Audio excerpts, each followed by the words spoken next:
Morning, ladies and gentlemen. My name is Mohala from the STAR Events team, and I'm pleased to be your host for the session this morning. Thank you for joining this webinar on how can businesses champion DEI, diversity, equity, and inclusion. This one-hour session is organized by Star Media Group and supported by OCBC Bank and our ESG Positive Impact Awards Academy sponsor, Hibiscus Petroleum.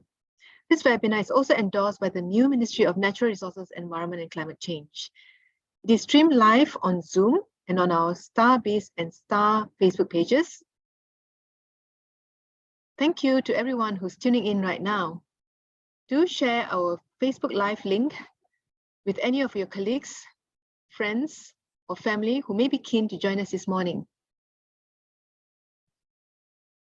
All right, a few quick housekeeping matters before we get into the webinar. As everyone dials into this webinar through different internet bandwidths and devices, you may or may not experience minor technical. So please be patient if there are any. To minimize the risk of technical glitches, all participants have been muted and video cam turned off by default. But do participate by posting questions to our speakers. You may send in your questions at any time during the session. Click on the Q&A box at the bottom of your screen and post your questions there if you're using Zoom. And for those who are joining us on Facebook, you can place your questions in the comments section. There will be a short survey at the end, so to those joining us on Zoom, please help us by taking a few minutes to complete it. Your feedback will help us curate more events to suit your likes and needs. We are here today to hear from 4 panelists and moderator who are very well versed in the area of diversity, equity, and inclusion, DEI, with many years of hands-on experience in either training or in implementing DEI policies and best practices while managing talents at their respective organizations. Our panelists this morning comprise Puan Dinatra Muhammad Saad. As the lead for Talent Corp's women programs, Dinatra believes that the power of empowerment and a nurturing talent ecosystem are the most effective approaches to facilitate and support women's transition back to work. She has nearly 17 years of experience, and she has served in various ministries and agencies, including the Ministry of Defense, the Ministry of International Trade and Industry, the Public Service Department in the Republic of Korea, and the Ministry of Education. So prior to joining Talent Corp, she served in the Ministry of Women, Family and Community Development as the Head and Gender Policy Unit under its Policy and Strategic Planning Division. Dr. Tricia Yeo Suwon is the CEO of IDEAS, Institute for Democracy and Economic Affairs, an independent public policy think tank in Malaysia.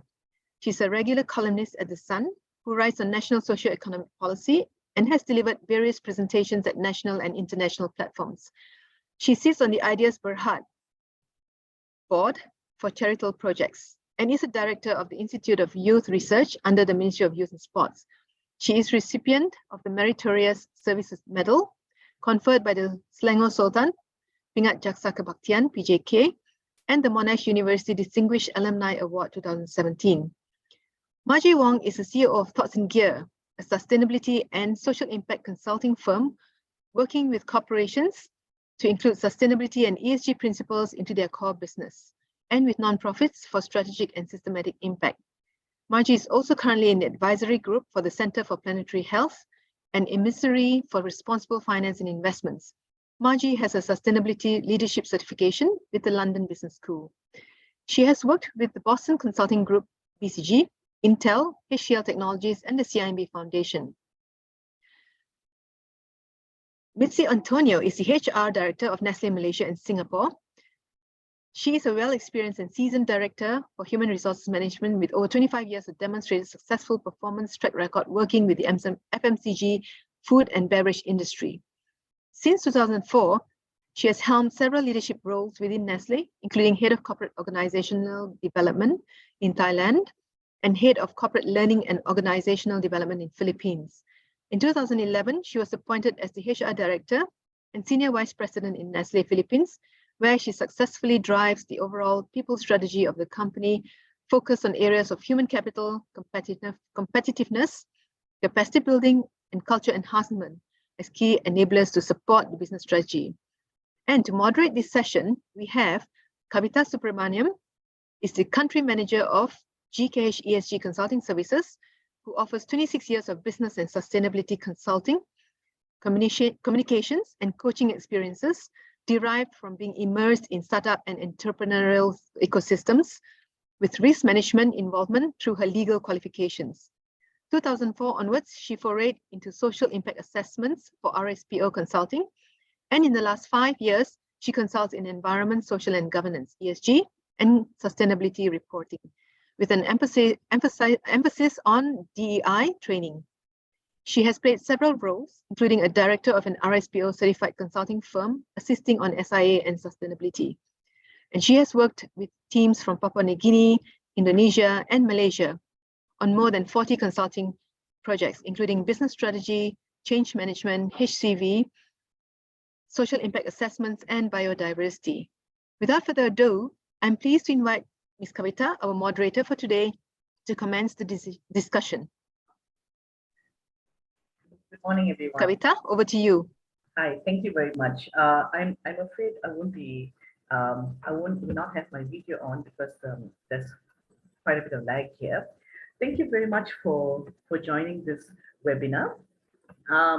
As we know, the topic is how businesses can champion DEI. And to start it off, I'd like to invite Ms. Dinatra Muhammad Saad, Deputy Vice President of Talent Corp, to start with her presentation.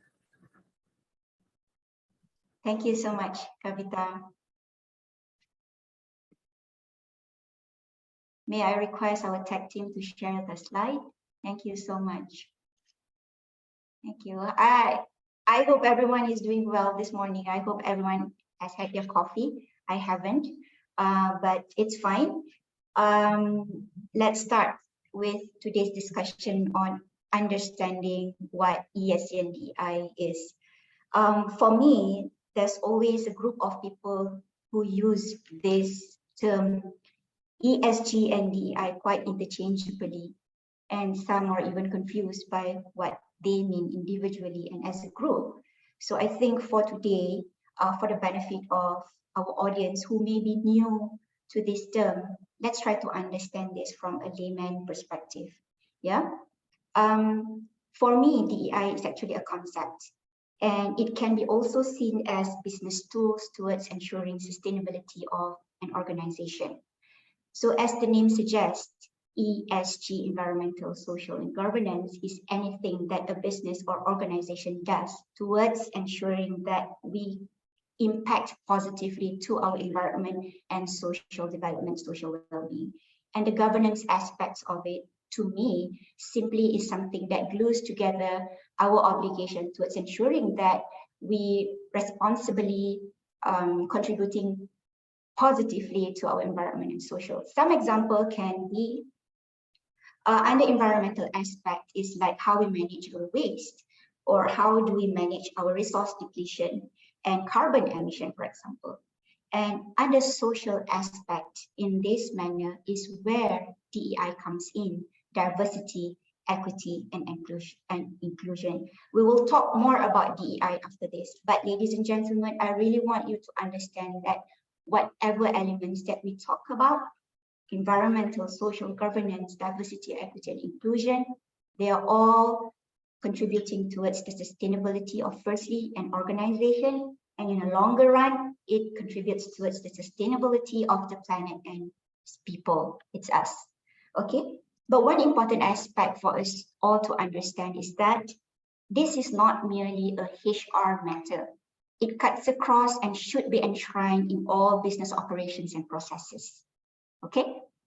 All right. Now let's look at deeper into DEI. Why does DEI matter?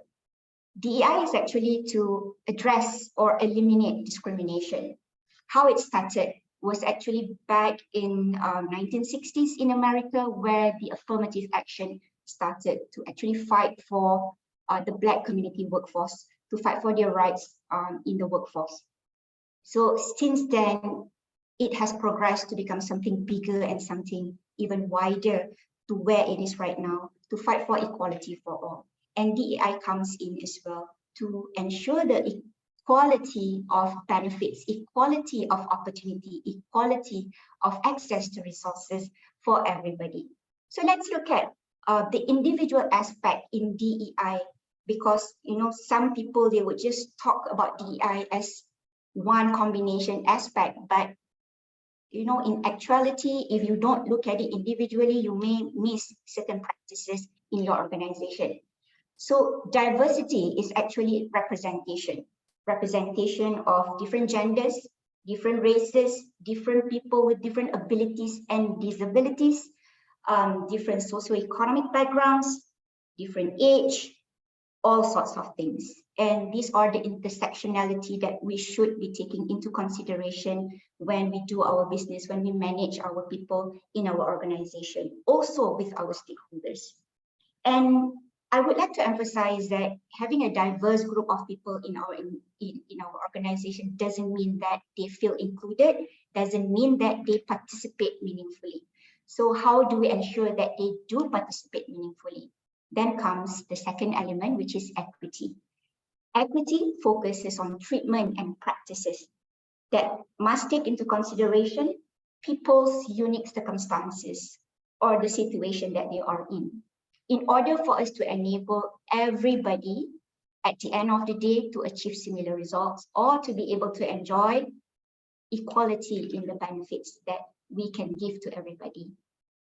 Some example of practices would include the FWA, the flexible work arrangements, for example, because through FWA, we are actually enabling mothers who are also professionals working in any organization to balance between the responsibilities at home and in the office. So this is providing equitable practices in your organization to support meaningful participation of women workforce in an organization. That's just one example. Okay, so let's look at the third element in DEI, which is inclusion. Inclusion is merely how do we make people feel? How do we make them experience working with us? Definitely, we want to make people feel included. We want people to feel heard. We want people to feel appreciated. But how do we do this? Let's look at one example. One organization could probably be hiring a group of persons with disabilities, and among them could be a person or group of persons who are muted, who have hearing impairment. And if let's say that this organization is having employee engagement meeting where they discuss about team building programs, for example, planning to do it in future, and how do we ensure that this group of disabled employees or employees with disabilities are able to also share their views, contribute their opinions? Traditionally, conventionally, I would think that we would make them write on a piece of paper and then we read them out aloud. But look at a different perspective. What if we make our employees all learn sign language?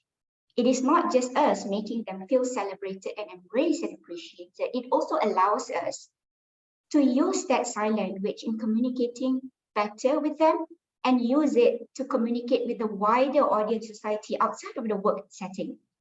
So this is DEI. And in combination, they would provide very optimum impact. But in individual aspects of it, you may only look at representation as being meaningful to you. For example, we can always say that, oh, my company has already achieved 30% of women in the senior leadership position. But in actuality, we should look whether or not the 30% representation can meaningfully contribute to the decision making, for example. So that is DEI. And I don't want to go too deep into its impacts because I'm sure that the whole panelists will be talking more about this. But in summary, I want to say that it has business and economic case to having DEI being practiced widely in organizations and across industries. I would just like to take 30 more seconds or 1 minute to also share with you that Talent Corp is very, very strong in its advocacy towards accelerating DEI practices. And we focus our initiatives in two different areas. Number one is creating better culture in workplaces so that mothers, senior workers, or persons with disabilities, they are meaningfully integrated into the workforce and everybody can gain prosperity from having a means to survive daily and financially. And the second aspect of it is for us to address gender biases in our workforce and ensure that the attrition and retention of women workforce in Malaysia is, is brought to a higher heights and better performance, inshallah. With that, I also welcome questions from the floor if anyone has anything to pose to me. I hope to be able to speak more and explain more by answering your questions. So the floor is back to you, Kavita. Thank you. Thank you so much, Dina.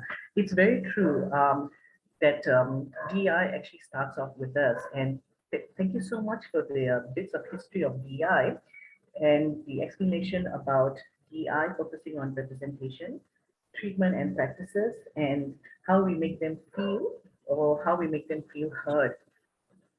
If there are no questions, let's move on to Dr. Trisha Yeo, Institute of Democracy and Economic Affairs. Over to you, Trisha.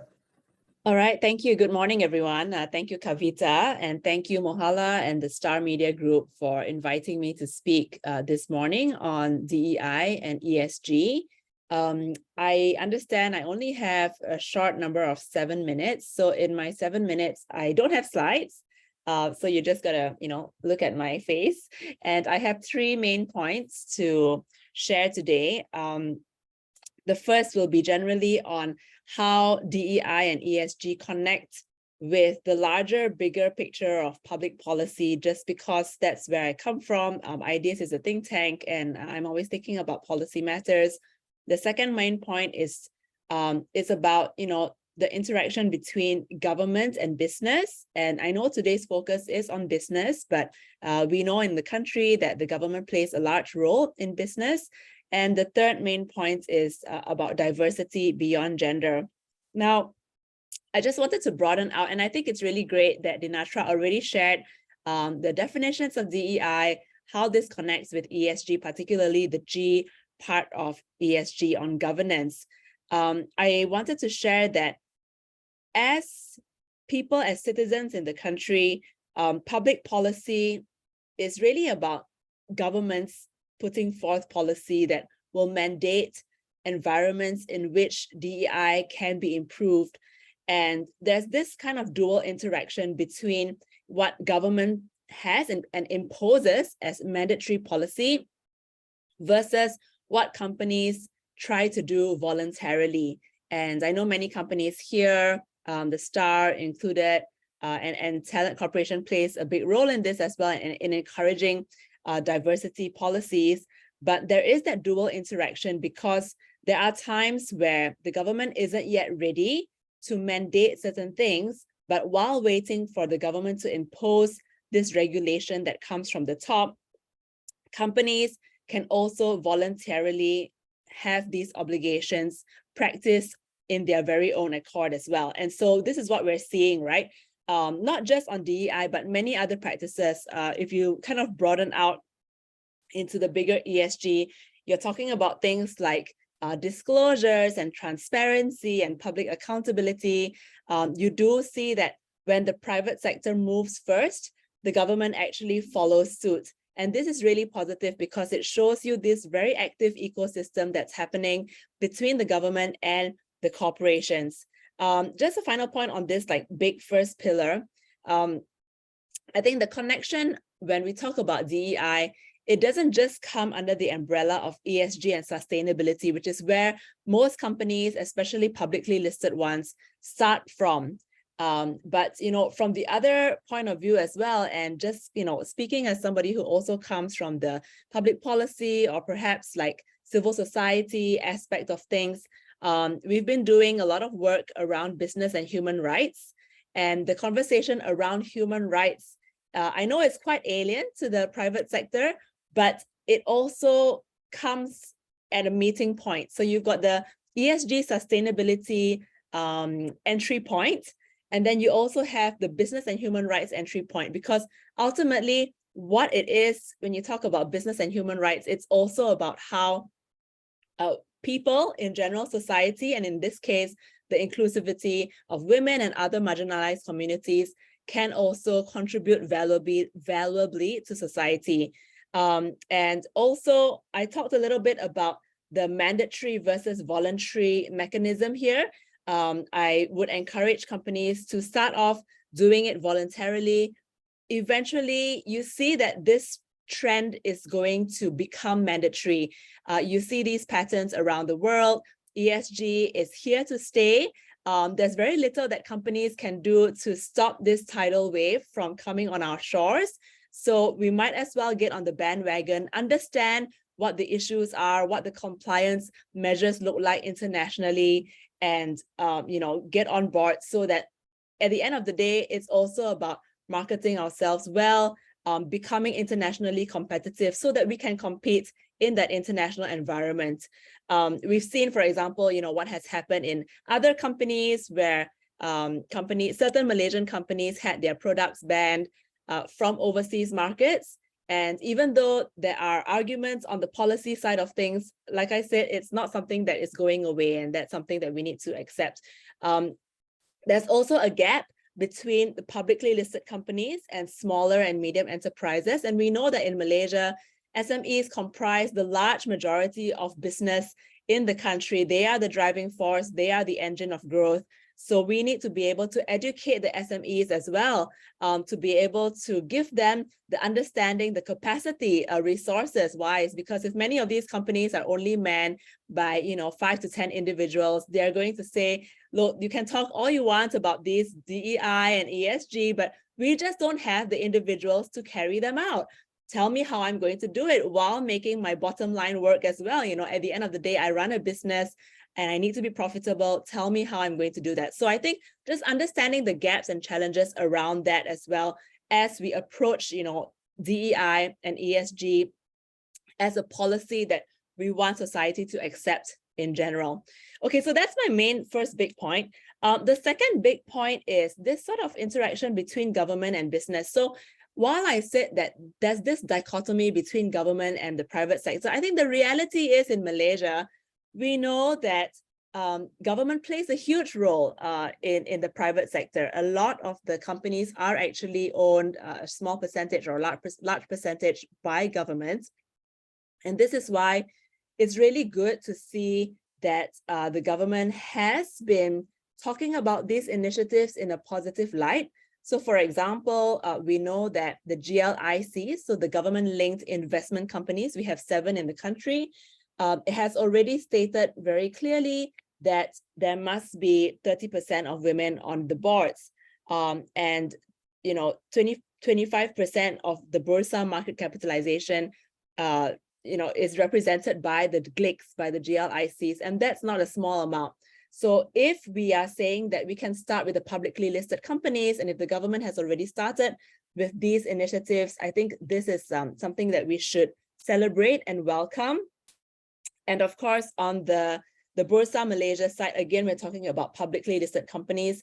Bursa Malaysia listing rules have already stated that the publicly listed companies of at least 2 billion ringgit and above, as of 31st December 2021, must have at least 1 woman by the 1st of September, and the other publicly listed companies by the 1st of June. That's this year, that's 2023. So, I think there's a lot of exciting news coming out. Let's see what happens when, we approach the 1st of June this year. And finally, the Institutional Investors Council of Malaysia also has this Malaysian Code for Institutional Investors, approved last year, where their investee companies need to have at least 30% of women within 3 years. So my point here is that, while earlier I said that private sector can move first, I think on this count, it's interesting to see that the government regulators are also making this requirement mandatory and needs to be adopted very soon. And if you think about the supply chain, all the way down from the publicly listed companies, including multinationals that are based in Malaysia, I've been involved in this consultation on business and human rights. So the Malaysian government is coming up with the Business and Human Rights National Action Plan, which is, I think, going to be initiated this year, but we have been working on the National Baseline Assessment first. So one of the recommendations in this National Action Plan on Business and Human Rights will also be related to DEI. So again, like I said, this is something that's already going to take place. And if the GLCs need to achieve this 30% target in their AGMs by this year, so it sounds like this year we are going to see a lot of interesting things happening. On the private limited company side that have 30% of women on their boards, there are only about 210 out of 900. So there's still a long way to go. We still have about 700 more to go. Okay, my time is running out soon, but just a final third big point, which is that while we talk about DEI, most of the conversation revolves around gender, just because that's something that hasn't been achieved. Malaysia in particular, when you compare against the regional statistics, we don't have a very good gender participation rate in the workforce, especially after women come back from their maternity, after they have families. The returning to work stats is very low, even lower than Vietnam, which is surprising. So I think that's a bigger conversation that needs to be had around, support systems and what kind of family expectations our culture in specific has. But my third point is really about how diversity should not only include gender. The conversation needs to expand around other marginalized groups, such as ethnic minorities and persons with disabilities. In Malaysia, it's not just about ethnic minorities, it's also about geographical representation. I think that's a difficult conversation to have because Sabah and Sarawak obviously have different employment requirements as far as, peninsular people working there. So I think that's something a little bit sensitive, but we need to be able to discuss this, including ethnic minorities like the Orang Asli. An even more touchy subject would be whether refugees should be allowed to work. IDEAS published a report saying that if we granted refugees the right to work, we could actually increase our GDP and it would be better for the economy. But that's a different subject. My point is that can we start thinking beyond gender as well? And finally, there's a need for better capacity building training. So we don't have a standardized set of models, for example, for trainers to give gender-based violence training, gender diversity, inclusivity training for companies in Malaysia. And I think we can take a page out of some international standards and IDEAS, for example, adopts the United Nations standard on protection of sexual exploitation and abuse, that's PSEA. And, we only did that because we had some funding from the UN and we had to actually comply with that. So not to say that we're brilliant either, but it's just that we had the opportunity to be exposed. And I think we have some opportunity to talk about our individual companies' policies a little bit later on. But I think I will stop there because I've probably run out of my 7 minutes. Thank you so much for the time and for the platform. And I pass the time back to our moderator, Kavita. Thank you, Trisha. Thank you very much for the sharing.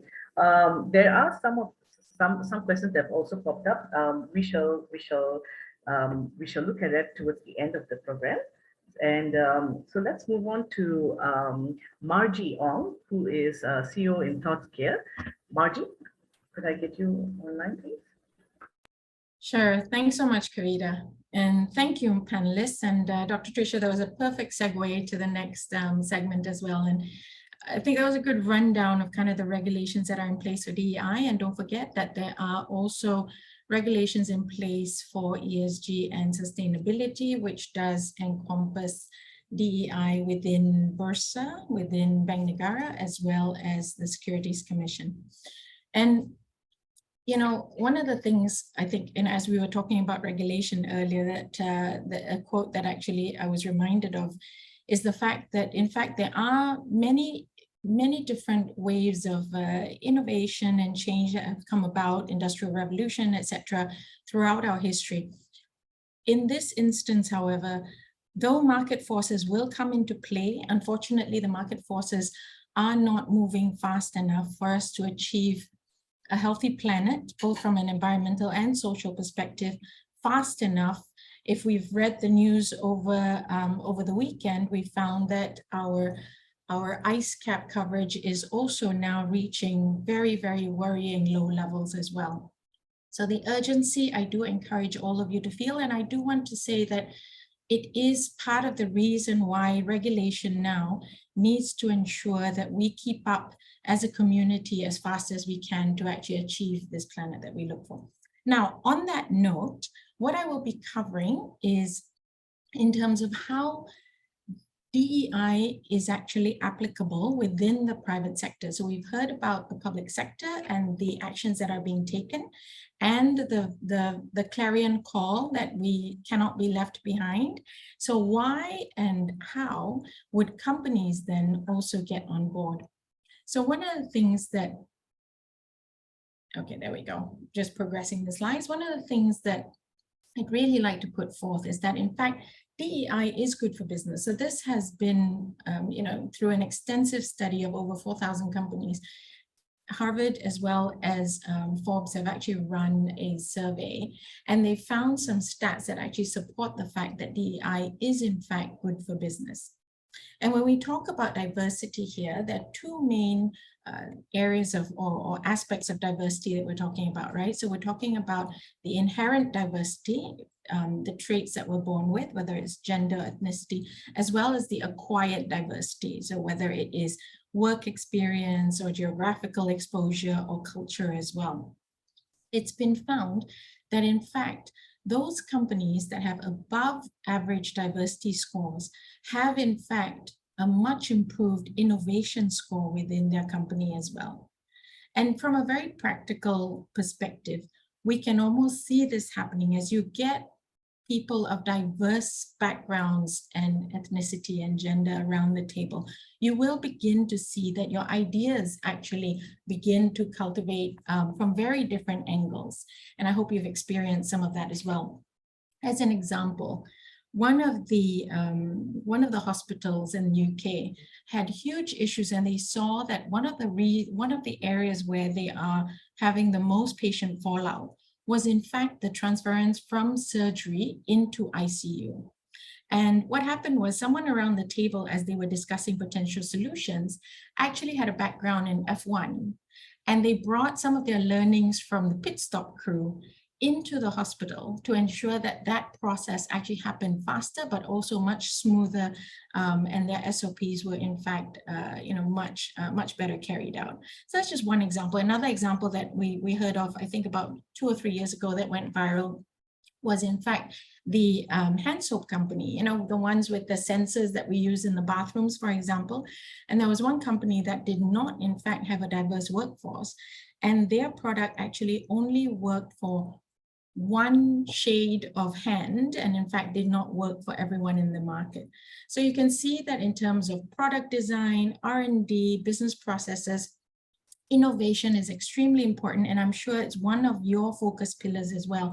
And in fact, diversity can help you achieve those goals as well. In terms of higher earnings, it was also found by McKinsey that in fact, companies in the top quartile of diversity did achieve higher ROE as well as EBIT numbers in their financials as well. This is a given, and I think this is one of the levers that we do continuously highlight, and we should continuously highlight as well, is that in fact, talent nowadays, I'm sure many of you are also facing talent issues, whether it's talent retention or talent acquisition in the market today. So there is in fact proof of higher engagement and retention of talent with higher levels of DEI in the company. And this goes across problem-solving abilities, the increase in employee engagement, which is a very, very tricky area, as many of you practitioners would know, in terms of really not just encouraging, but retaining that engagement of the employees, as well as retention of workers overall in the organization for a longer period of time. Now, we have spoken a lot about DEI and how it aligns with ESG. And as you look at ESG, and in fact, in the wider scope of sustainability under EESG, so if we include economic, environmental, social, and governance into the aspects, we would see that, earlier we spoke about regulation, there's also guidance that's available. And in terms of, if many of you have been looking at ESG frameworks and disclosures, you'll know that there is an alphabet soup out there of frameworks that you could be following.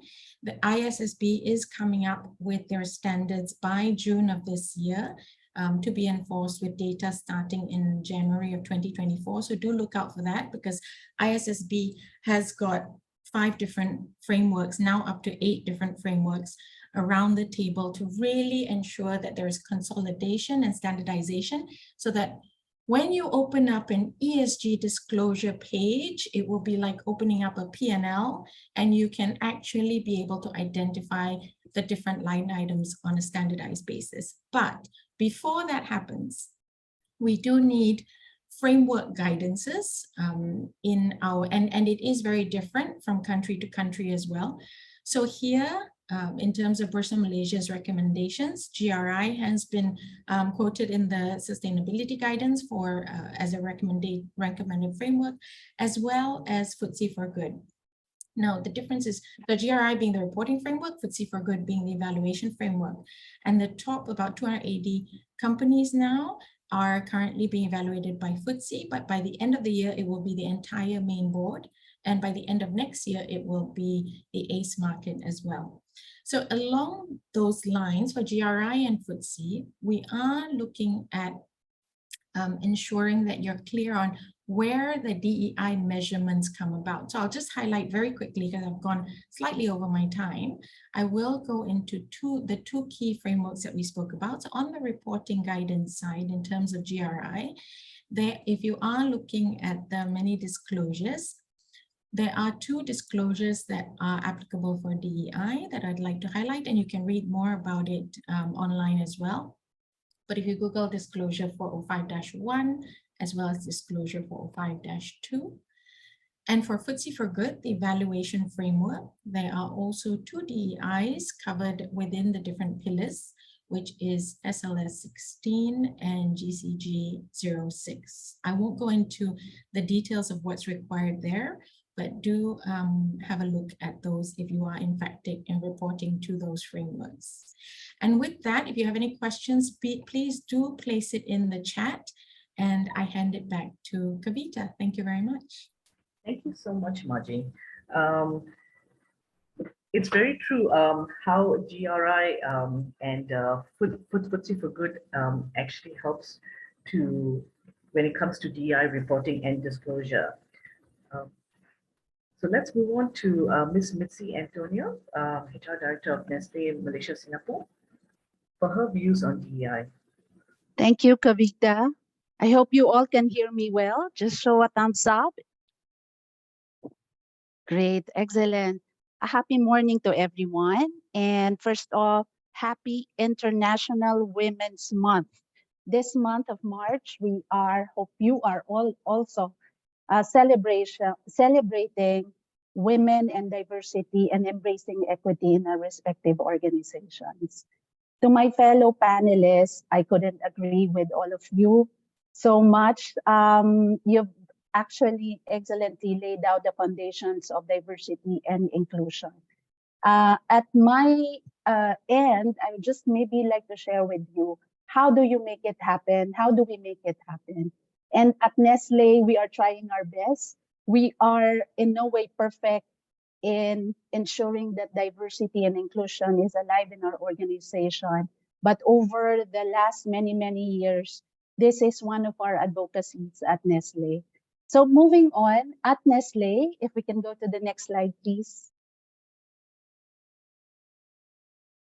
At Nestle, diversity and inclusion is very, very much an integral part of our company's culture. It is all about the way we work. And already my fellow panelists have already explained how it is good for business.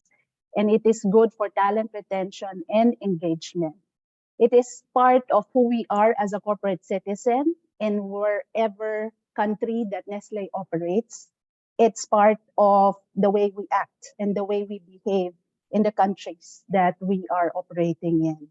And lastly, innovation. It's part of the way we think. It's part of every day when we conceptualize, innovate, and renovate products and services to cater to the different needs of our consumers and customers. So D&I is really part of who we are and what we are. And I think this is one of the key success factors of how we or any organization can make it alive. The next slide will a bit share with you what are the key pillars in Nestle, at Nestle, when we speak of diversity, equity, and inclusion. At Nestle, it is not only about gender balance. It's not only about promoting women or going up or supporting them in going up to leadership positions in the organization. It is also for us about people with disabilities, about engaging and providing equal opportunities for employment for the differently abled talents. The other part is also about respecting the LGBTQ community and especially race and ethnicity. So providing equal opportunities regardless of race, gender, or ethnicity. And underpinning all of these four key pillars of diversity and inclusion at Nestle is the generations. Today, for example, at Nestle Malaysia and Singapore, there are already more than 60% of our population belong to Gen Y and Gen Z. And this is also part of diversity and inclusion in terms of understanding the next generation coming up and joining our organization and to make sure that we continue to be relevant for them as well. And finally, how do we make it happen? Aside from the measures that was already shared earlier, the next slide will share with you how do we make it happen. At Nestle, we have put together what we call the Gender Balance Acceleration Plan. Please, if you could full on show all the elements of the slide. Thank you so much. This is part of our commitment, the action plan to support not only gender balance, but all the pillars of our diversity inclusion for Nestle Malaysia and Singapore. For us, it is anchored on three key things. Number one is bold leadership. For after all, it has to start at the top. Our top leaders, our market head and CEO is the biggest proponent on diversity and inclusion in the company. The next one is the culture, the way we work, the way we organize, the way we put out our programs and other processes in the company. So that's part of empowering culture. And finally, practices that will support to make it happen. So just to share with you, some of our measures include women in top senior leadership positions. Today you see on the slide 35%, but in fact for the year, our target is to reach 55%. So it's a tall order, but I think for as long as all the elements are in place, this is something that we can make it happen. Aside from that, in terms of empowering culture, I'll share with you that from the beginning, when we started off this journey, one of the things we put in place in the company is that the mandatory training on unconscious bias. I myself, as a practitioner of HR for almost 27 years now, I myself saw that even in me as an HR leader, there are certain unconscious biases that we are not fully aware. Back, I would say, for example, 15 years ago, when we were doing a succession planning in the organization, and we were doing a planning for a critical position of a head of factory, a factory manager for one of our plants. And for a minute there, we would put in all the male candidates without realizing that a factory manager can actually be played by a women leader. And so I'm happy to share with you that today, in fact, We have factory managers who are women, and they are continuously inspiring other women leaders as well. Part of an enabling practice I'd like to share with you is ensuring that our talent pipeline continues to have women in the succession plan and ensuring that we continue to support them. So these are just a few examples of how we can make it happen. How do we accelerate the plan on diversity and inclusion in our organization? And in closing, perhaps just to share with you what are the key elements of ensuring that we continue to champion diversity and inclusion. As I said, it has to start at the top. The senior leaders of any organization, be it in government or public or private sector, they have to stand for it. The second one is, let's admit it, we cannot do this alone. Nestle, we cannot do this alone. We have partnerships, both in government and other nonprofit organizations, to help us realize our vision. And finally, is to make sure that we continue to measure what matters most for the organization and continue to make diversity and inclusion as a very integral part of how we operate our business. So with that, a pleasant morning and looking forward to an engaging session during our Q&A. Thank you. Thank you very much, Mitzi. That was very refreshing as to the acceleration plan that your company has. Let's look at some of the questions that's been posed. Dinatra, there is a question for you, not answered here. Would you like to answer the question? Shall I just read it out? There's been a steady progress of participation, involvement, and awareness in celebrating the significance of International Women's Day. Why do you think this is the case? What have you, as someone who runs initiatives to facilitate women and the likes of TC, have done to affect this positive change? Thank you so much, Kavita, for highlighting the question. I was about to type my answer. Sure, it might be a long time. I'll just respond it live. Sure. Thank you so much also for the question, for the person who posed the question. Actually, I'm very enlightened to learn that, for the past 10 years, I think the awareness on getting more women on board, whatever board that is getting more attention and being more celebrated. But I also want to highlight that it shouldn't be just lip service for anybody, especially by the male counterpart. Yeah, we want it to be a meaningful participation by women, and as rightfully highlighted by Dr. Trisha earlier, that actually IWD for us in TC, it is not just about women. We want also to celebrate women with disabilities, for example, women of certain ages, girls, senior people, and women from diverse backgrounds, even from the indigenous people. And we want to ensure that meaningful participation by them, because that if you look at people with disabilities, for example, it doesn't mean that they also have cerebral disability. Cognitively, they're still able to contribute.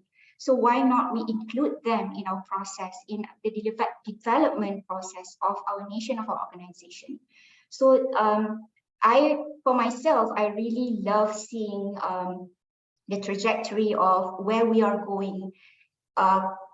We are going to compare from the achievement where we are at in 1970s, for example, 1980s, for example.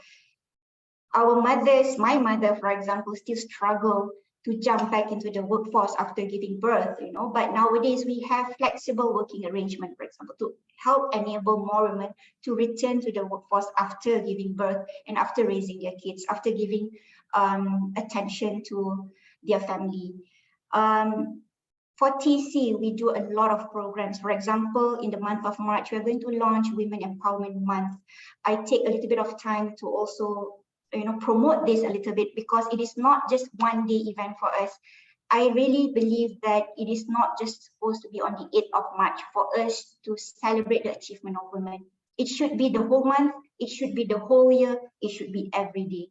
Every day we need to have this mentality of including people, embracing the diverse people, and also ensure that we are providing them with equitable conditions for them to participate meaningfully. So that is my answer. Thank you, Kavita. Thank you very much.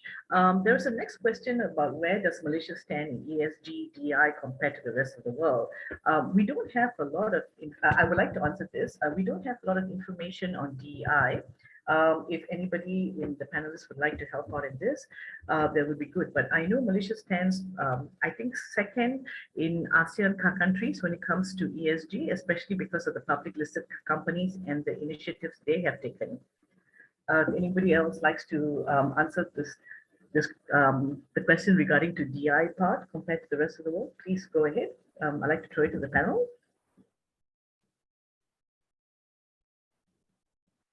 I'm not aware of any international indices that track DEI specifically, which I think is, it's definitely a gap, right? And there's definitely room for improvement. But I think it also stems from the inability internationally to come up with like a global definition or standards for what this actually means. But eventually, I believe that as society evolves and as these conversations develop and mature, we will get there. So there will be definitions, there will be standards that will be developed. Ideally, we would like to play a role in developing that standard ourselves because, as you know, many of these standards emerge out of the developed world first, in European markets, in the US. So I think Asia has a voice in all this just because there are certain things that I mean, I'm not saying that we have a different value system.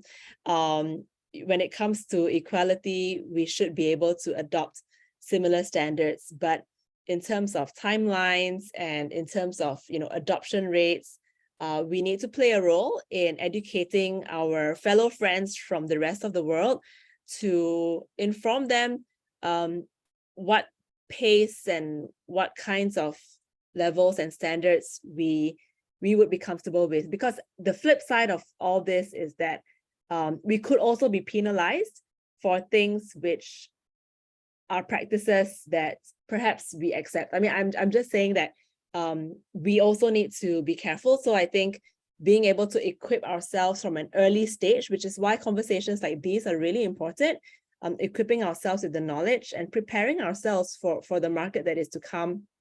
Although Margie thinks, we're moving a bit too slowly, but yeah, I think educating ourselves, educating the public. I think there was a question about public education. Absolutely, that's important because what I answered was that many of these environmental laws and policies that are changing so rapidly in Europe, in the EU, that came out of pressure from society.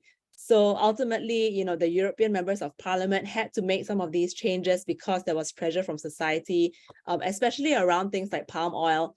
And you see the ramifications that hit internationally, right? Like Malaysian companies are affected, Indonesian companies are affected. So yes, society plays a huge role. And I think, we would just stand to benefit from educating our Malaysians as well. Thank you very much, Tusha. Thank you, Erin Chu and Natasha for the earlier two questions. Can we move on to the next one from Helena Cheong? Sometimes it is impossible to get some genders in some industries. Is implementing this inclusion policy going to damper talent? I think Victor is going to answer this question.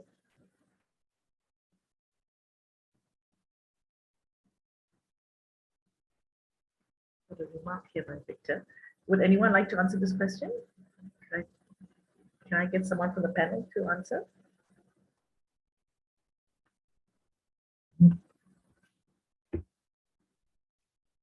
I'll take a stab at it if no one else is. I gotta go for this. And so, in terms of dampening talent, I think when we think about the availability of talent so far, and one of the things that I really want to address, and it's also inherent in some of the questions that have been asked as well, in terms of the focus on women as well as other potentially marginalized communities like the indigenous folks, etc.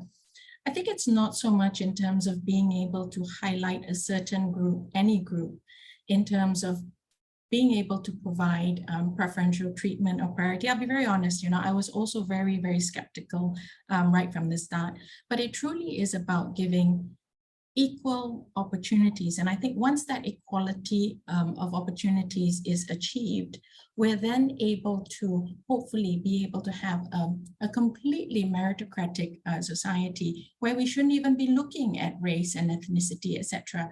But until we arrive at that stage of social maturity. So for example, in the last 100 years, if we look at the conforming of roles by gender, for example.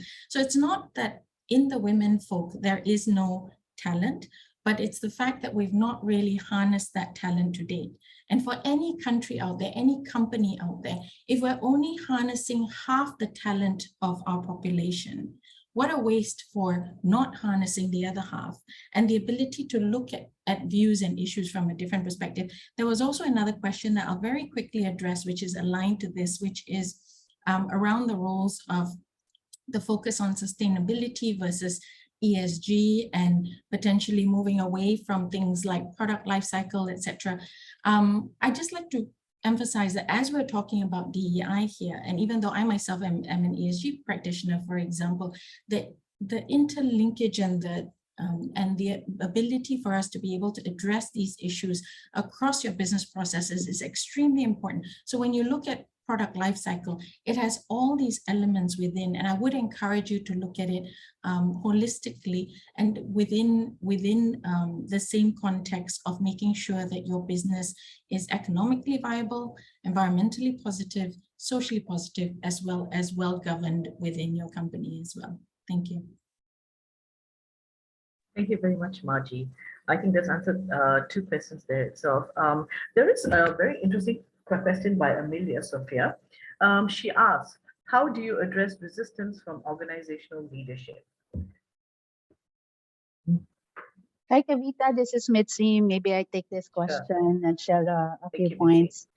Whilst it is true, there could be some resistance in any organization when it comes to championing diversity and inclusion. And I must say from my own experience, there is no shortcut. It's a long road, but if we all decide together that this is something that is important for our respective organizations, it will take a lot of years, in fact.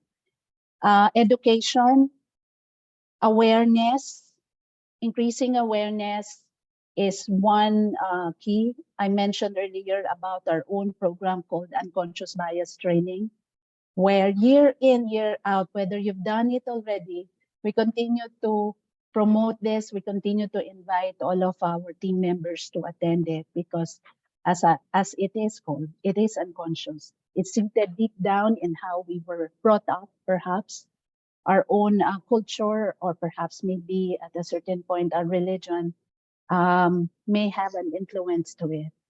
So that is one form to address any resistance. I'm not saying it's a quick win. It is a long and it's really a long journey to be able to make it happen. And continuously, I would say, also putting in place certain ways of working, certain programs that becomes embedded into the organizational culture will somehow mitigate or lessen the resistance. Thank you so much. There's been some questions here that I like to look at. Mitzi, it's for you again. What are your thoughts on enforcing these policies? For example, getting people to be unconsciously biased. Hold on, the question just ran again. Biased towards the opposite sex. How to get people not to be unconsciously biased to the opposite sex? Okay, so like I mentioned, education is one. The other is enabling practices, which, for example, a very practical example, we had, for example, for every, we have an internal rule in talent acquisition or in recruitment, where for every critical position that becomes vacant, we have to put in at least 2 women.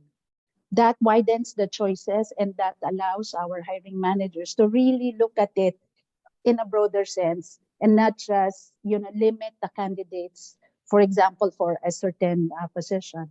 I saw also there was a question around technical vacancies, for example, in our production plants for automation engineers or engineers in the plants. We have to ensure that there's always a broader lineup of candidates, including women. So that, I would say, is one practical example. All right, thank you very much. Dinatra, there is a question for you. What are your thoughts about how to enforce these policies throughout the organization?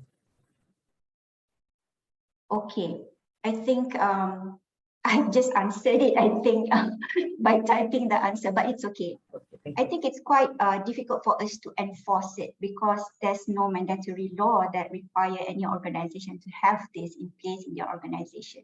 Other than now, the amended EA Appointment Act 1955 that requires organizations to have certain flexibilities be given or considered for their employees. Other than that, there's no law that requires any organization to have certain policies in place for their organization. But having said that, it doesn't mean that we cannot have it enforced. It is just like what Dr. Trisha mentioned, a voluntary approach by organization to take the pledge to have the DEI, ESG values being enshrined through the whole process of their organization and business. So once you have undertaken this pledge, definitely an organization will have a mechanism to monitor the implementation, and some even have a mechanism to report it transparently. Under BRSA, there even is a policy that is made mandatory for them to report it, for the public to know what are they actually doing within BRSA itself and how are they also advocating for other public listed companies. So I think the enforcement would come from the first willingness of the senior management, the leadership of an organization to undertake that seriously within one organization. Thank you so much. I think the confusion for some people is DI is very much about women. It is not about that alone. And if you look at the UN Sustainable Development Goals, it clearly talks about gender equality and reduce inequalities. And a lot of people assume that when we have DEI discussion, it's always about women. Though organizations such as Nestle, they have got things in place for LGBTQ employees and things like that.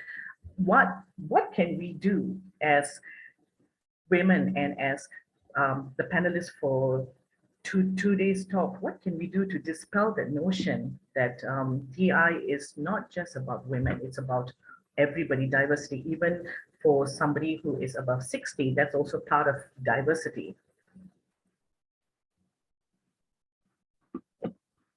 I just replied that question actually on the chat. I think that you're referring to Kavita. So the person was saying that SDGs had not been mentioned.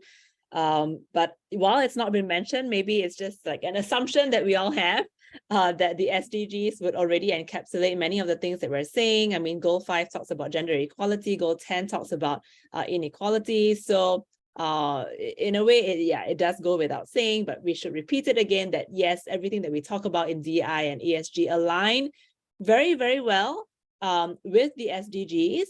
And the person also asked about inclusion of people above 60. So that's interesting. I would say that part of the conversation probably has not come up in DEI. But if you look at some of the policies practiced by other countries around the world, I think especially aging societies like Japan have had to think really hard about how they want to deal with the elderly. Do you provide them opportunities to work? I think the Malaysian official retirement age is actually a bit on the low side. So that's something we might want to think about, especially from the government, not to mention the fiscal impact it has on pensions and so on, but in terms of, work, honorability and dignity. So interesting question. I would like to see that happening. Thank you. Kavita, may I also add on from what Dr. Trisha has mentioned? Yeah. I think it is also important for us to highlight that Talent Corp is also working with our parent ministry, the Ministry of Human Resources, towards reintegrating senior people back into the workforce, because we all understand that by 2030, we are turning aged. As an aged nation, we have more population of people above 50 years old. And we know that because of the retirement age is at mandatory 60 in Malaysia, after 4 to 5 years, maximum 7 to 10 years, majority of these people would go below the poverty line, and we need to ensure that some policies are in place to support them sustainability, to ensure that they can live a healthy life towards the end of their life. So that is one thing. The other is that when we talk about DEI, we shouldn't just be focusing on women, because at the end of the day, people will see us all, the women panelists, including the moderator, as being so feminist about it, right? But we are not here to speak about just women, even though we are talking in the month of women, International Women's Month or International Women's Day. It is about everybody, because we want everybody to equitably be supported and equally enjoy the benefits out of all the things that we are able to provide to our citizens. Thank you, Kavita. Thank you so much, Dina. Just on the last note itself, I'm going to wrap up this whole session with just this one question. They want to know, what are the views on equality versus equity? I think you've answered some bits of it, but if you could just clearly define it for the participants, I think they'll have an idea where we come from as well. Should I take the question, or Dr. Trisha? Looks like everyone has a view on this. Yeah, we'll throw the view to everyone else. Okay, I'll go first, very briefly. Equality is about treating everybody the same regardless of their situation and circumstances. But equity is treating everybody based on their specific needs in order for everybody to enjoy similar benefits. So that's the difference between the two. Yeah, for me, equality means that you are trying to strive for equal outcomes of everyone, but equity is more about providing them with the equal opportunity to have a very positive starting point. This is why education is really the great equity provider ultimately, because we want to provide everyone with equal opportunities. I just want to address something about some people have asked about having men on the panel. I think that would have been actually probably a good display of equity as well and equality. Thank you. Yeah, just to add on to that, those are two excellent definitions, so I won't elaborate on that. But I think also a reminder, and on this panel, yes, and I believe that, I know we had that discussion in prep. I believe that the STAR did try, but unfortunately the male folks were not available. But you're absolutely right. The person who asked the question, it would have been a good demonstration.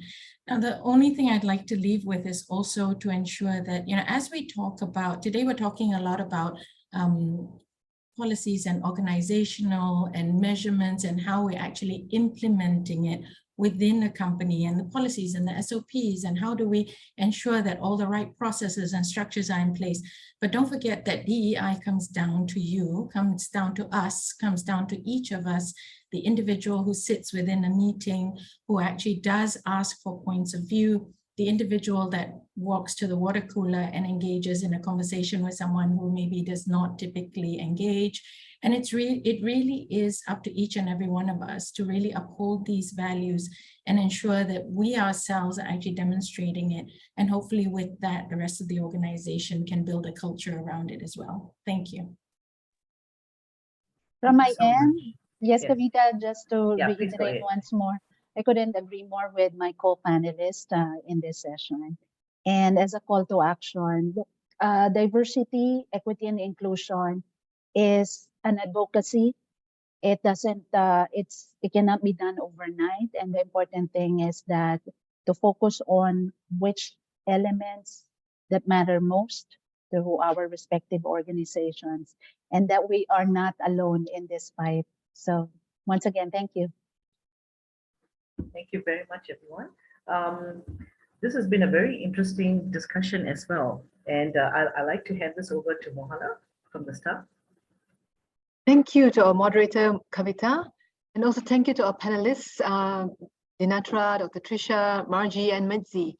It was indeed a very fruitful session, and I hope the audience has learned a lot from each panelist and have gained some valuable takeaways. And also thank you to the audience for being very engaging and asking so many questions, which were quite insightful and to help us gain more insights into this area of DEI. So before we end, please help us complete the evaluation poll, which will appear on your screen. And when you complete the poll, please scan the QR code on the screen to register for the STARS ESG Awards next webinar, which is tentatively set on the 28th of March. Sorry about that, 28th of March, where our discussion will be on why ESG corporate governance perspective. So yeah, do scan the QR code, and we'd love to get your perspectives on corporate governance.